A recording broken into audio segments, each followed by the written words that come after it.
Assalamualaikum warahmatullahi wabarakatuh. Kami dari kelompok 5 KSMTA. Di sini kami akan mempresentasikan hasil pengolahan data yang dari survei yang telah kami lakukan mengenai Technical Dimension Solid Waste Management di UGM. Next. Sebelumnya, perkenalkan anggota kelompok kami. Yang pertama ada saya sendiri, Aradia Karisma Putri, ada Dwi Ivan Firmansyah, ada Farah Fadila, ada Muhammad Sultan Siregar, dan ada Sivia Salma. Untuk presentasi kali ini akan dipaparkan tentang pendahuluan, metode pengumpulan data, proses cleaning data, uji reliabilitas, dan one way ANOVA. Untuk pendahuluan, next. Latar belakang penelitian kami yaitu masalah pengelolaan sampah adalah isu lingkungan mendesak di Indonesia. Pertumbuhan populasi yang pesat mengakibatkan lonjakan jumlah sampah dan banyak daerah masih bergantung pada metode pembuangan akhir yang tidak ramah lingkungan dan berisiko mencemari tanah, udara, dan air. Universitas Gadjah Mada dengan populasi mahasiswa, staf dan pengunjung yang besar menghasilkan volume sampah yang signifikan setiap hari. Volume sampah yang dihasilkan setiap hari ini memerlukan sistem pengelolaan yang efisien dan berkelanjutan untuk menghindari pencemaran, dampak buruk bagi kesehatan, dan biaya yang tinggi. Pengelolaan sampah yang baik di UGM penting untuk menjaga kebersihan kampus dan bisa menjadi contoh bagi institusi lain. Next. Tujuan dari penelitian ini, hasil penelitian ini diharapkan dapat memberikan pemahaman yang lebih baik tentang situasi teknis pengelolaan sampah di UGM, sehingga dapat membantu UGM dalam mengoptimalkan manajemen pengelolaan sampah. Untuk rumusan masalahnya, bagaimana sistem pengelolaan sampah di UGM ditinjau dari 4 aspek, yaitu aspek sistem pemilahan limbah, infrastruktur pengumpulan limbah, teknologi pengolahan limbah, dan monitoring dan evaluasi. Next. Selanjutnya akan dijelaskan teman saya, Farah. Oke, selanjutnya yaitu metode pengambilan data. Nah, metode pengambilan data ini kita dimulai dari tanggal 30 Agustus sampai 5 September 2024. Di sini kita membuat G-form yang berisi kuesioner untuk diisi oleh responden. Nah, pertanyaan yang ada di dalam G-form tersebut itu berkaitan dengan technical dimension waste management dengan 4 aspek. Total pertanyaan yang ada di dalam survei ini yaitu sebanyak 11 pertanyaan. Oke, di dalam pertanyaan-pertanyaan tersebut itu ada 4 aspek, yaitu yang pertama ada aspek sistem pemilahan limbah, sistem yang dirancang untuk memisahkan limbah berdasarkan jenisnya, organik, anorganik, dan daur ulang. Kemudian yang kedua, aspek infrastruktur pengumpulan limbah, ini semua fasilitas fisik dan alat yang digunakan untuk mengumpulkan limbah dari berbagai sumber. Kemudian yang ketiga, aspek teknologi pengolahan limbah, teknologi pengolahan limbah melibatkan berbagai alat dan proses teknis yang digunakan untuk mengolah limbah setelah dikumpulkan. Dan yang terakhir, aspek monitoring dan evaluasi, sistem dan proses yang digunakan untuk memantau dan mengevaluasi efektivitas pengolahan limbah. Nah, di indikator pertanyaan ini terdapat 5 section. Yang pertama yaitu section berisi ketersediaan responden untuk mengisi kuesioner. Kemudian section kedua ini berisi panduan mengisi survei dan beberapa pertanyaan dalam aspek sistem pemilahan limbah dengan rincian yang 3 pertanyaan. Yang pertama, saya bersedia memisahkan bahan-bahan ke dalam kantong terpisah untuk tujuan pengumpulan. 2, kampus tidak memiliki sistem yang baik dalam menangani limbah B3. Ketiga, kampus memiliki sistem yang baik dalam menangani limbah B3. Section ketiga berisi daftar pertanyaan dalam aspek infrastruktur pengumpulan limbah dengan rincian 1. Penyebaran tempat sampah di sekitar kampus sudah merata. 2. Fasilitas pengelolaan sampah di kampus berfungsi dengan baik dan mendukung pengelolaan sampah yang efektif. Dan yang terakhir, tempat sampah yang disediakan di kampus tidak mencukupi dan sulit untuk diakses. Kemudian section yang keempat, ini berisi daftar pertanyaan dalam aspek teknologi pengolahan limbah dengan rincian yang pertama, sistem pengelolaan sampah di fakultas Anda dapat menangani volume sampah sesuai kapasitas yang dirancang. Kedua, teknologi yang digunakan dalam pengelolaan sampah padat di kampus tidak efisien dalam mengurangi volume sampah. Dan yang terakhir, penggunaan teknologi pemilahan modern untuk fasilitas daur ulang di area kampus atau area lainnya sangatlah penting. Kemudian yang terakhir, ada section kelima, berisi daftar pertanyaan dalam aspek monitoring dan evaluasi dengan rincian sebagai berikut. Yang pertama, sistem pemantauan dan pelaporan data sampah di kampus Anda beroperasi secara akurat dan efisien. Dan yang kedua, saya merasa pengelolaan sampah organik di kampus tidak berjalan dengan baik. Nah, dari hasil pengisian survei pengelolaan limbah pada kampus UGM yang telah kami sebarkan, ini diperoleh 45 responden per 5 September 2024. Oke, selanjutnya ada cleaning data yang akan dijelaskan oleh Dwi Ivan Firmansyah. Baik, terima kasih Farah atas waktunya.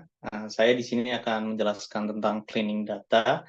Sebelum mengolah data, kita harus meng-cleaning data terlebih dahulu.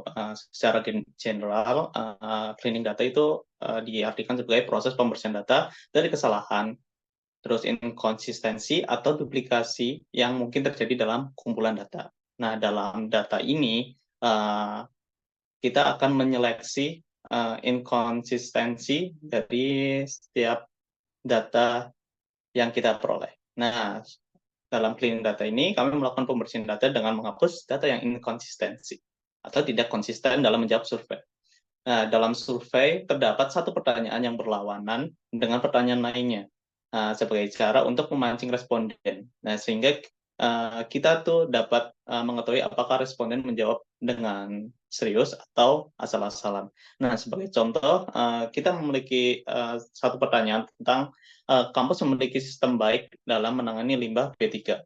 Nah, si responden menjawab dengan sangat setuju. Namun, ketika kita mengajukan pertanyaan tentang yang negatifnya, yaitu kampus tidak memiliki sistem yang baik dalam menangani limbah B3, si responden juga menjawab sangat setuju. Nah, maka itu terjadi inkonsistensi data. Jadinya kita seleksi data-data yang seperti itu. Atau semisal kampus memiliki sistem yang baik dalam menangani limbah B3, si responden menjawab sangat tidak setuju. Nah, namun ketika setelah sectionnya terdapat pertanyaan kampus tidak memiliki sistem yang baik dalam menangani limbah B3, dia juga menjawab tidak sangat setuju, maka data tersebut akan diseleksi. Nah, mungkin bisa di next. Nah, setelah kita melakukan cleaning data, kita peroleh bahwa dari 45 data tersebut terdapat 41 responden dengan memberikan jawaban yang serius atau valid. Nah, untuk yang keempatnya itu responden menjawab tidak konsisten atau asal-asalan. Seperti itu.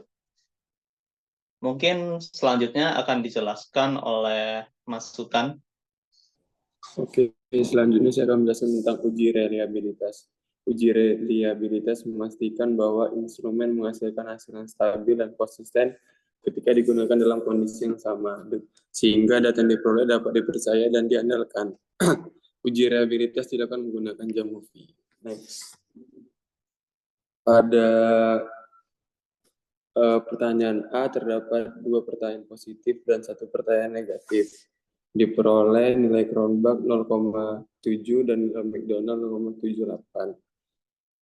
Secara keseluruhan memiliki reliabilitas yang cukup baik, namun ada item A1 yang mungkin perlu diperbaiki dengan menambah responden. Dan untuk item A2 memberikan kontribusi signifikan terhadap reliabilitas skala dan penghapusannya akan menurunkan kualitas pengukuran. Selanjutnya, next.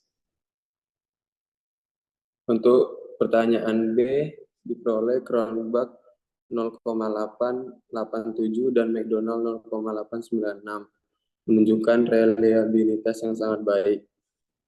Dan semua item memiliki korelasi tinggi dengan total skala, menunjukkan kontribusi yang kuat terhadap reliabilitas.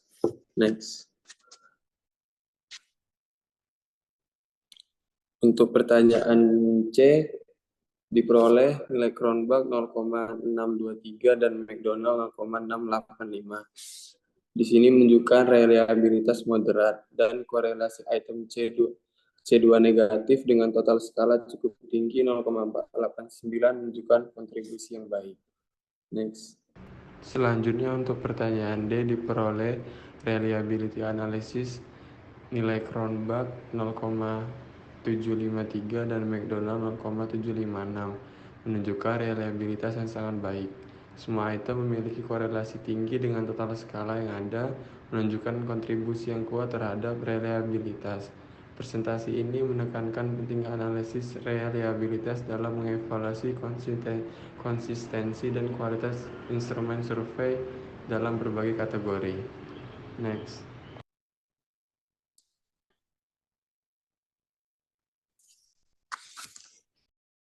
Oke, selanjutnya akan dijelaskan mengenai one-way ANOVA. Dalam uji one-way ANOVA ini dilakukan dengan menggunakan geometri. Boleh di next? Oke, nah dikarenakan dalam analisis ANOVA sendiri itu kan diperlukan analisis faktor, maka bisa kita asumsikan kita buat data baru untuk keperluan analisis ANOVA ini. Nah, asumsi dari data yang akan kita gunakan yaitu kita membagi menjadi dua kelas, di mana kelas 1 itu untuk mahasiswa angkatan 2021 dan 2022, dan kelas 2 ini untuk mahasiswa angkatan 2023 dan 2024. Nah, kita perhatikan dalam analisis ANOVA itu terdapat variabel dependen dan fix faktornya. Nah, untuk variabel dependennya ini adalah soal-soal atau pertanyaan dari Google Form yang kita sebar, yang berisi 11 pertanyaan. Dan untuk fix faktornya itu adalah data yang tadi kita asumsikan itu ya. Berarti mengenai kelas 1 dan kelas 2. Nah, dalam analisis ANOVA ini kita membutuhkan langkah-langkahnya, yaitu pertama uji normalitas dan uji homogenitas variasi. Nah, dalam langkah analisis ANOVA ini, kita asumsikan tingkat signifikansinya itu alfanya itu sebesar 0,05. Oke, selanjutnya. Oke, kita menganalisis ANOVA menggunakan geometri diperoleh untuk pertanyaan section yang pertama itu yang bagian A. Untuk A1 itu diperoleh uji normalitasnya itu dia P-nya atau signifikansinya itu kurang dari 0,001, yang berarti dia itu tidak berdistribusi normal karena P-nya itu kurang dari tingkat signifikansi tadi 0,05. Nah, terus untuk yang A2 negatif itu diperoleh uji normalitasnya 0,036. Ini juga tidak berdistribusi normal karena dia kurang dari 0,05. Boleh di next? Oke, terus yang terakhir untuk pertanyaan A itu A2 positif, diperoleh uji normalitasnya itu 0,003. Ini juga tidak berdistribusi normal karena kurang dari 0,05. Oke, selanjutnya untuk bagian B, ada B1, B2, dan B3 negatif. Untuk B1-nya juga sama, uji normalitasnya itu kurang dari 0,001, terus untuk B2-nya itu 0,016, dia tidak berdistribusi normal. Boleh di next. Dan terakhir yang di B3 negatif juga sama, dia P-nya atau signifikansinya itu di bawah 0,01. Oke, selanjutnya di bagian C. Untuk C1 juga sama, uji normalitasnya dia 0,006, dia tidak berdistribusi normal.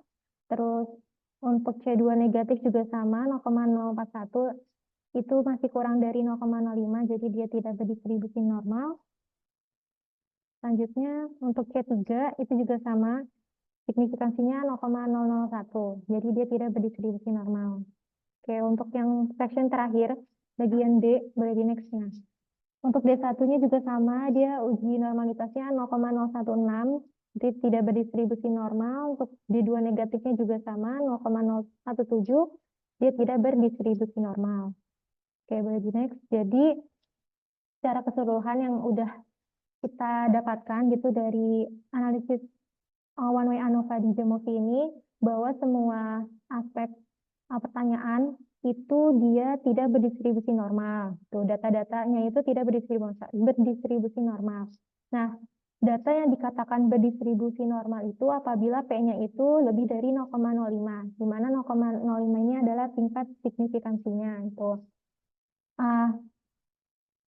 Yang berarti ini tuh terdapat perbedaan rata-rata responden survei pada setiap pertanyaan-pertanyaan dengan tingkat signifikansinya 0,05. Nah, karena datanya tadi tidak berdistribusi normal, maka uji normalitasnya itu tidak dipenuhi. Nah, karena uji normalitas tidak terpenuhi berdasarkan langkah analisis one way ANOVA, maka akan diperlukan uji selanjutnya, yaitu uji non-parametrik yaitu repeat measure ANOVA. Tuh. Oke, boleh di next. Oke, mungkin sekian yang dapat kami sampaikan. Mohon maaf apabila ada kesalahan. Terima kasih atas perhatiannya. Wassalamualaikum warahmatullahi wabarakatuh.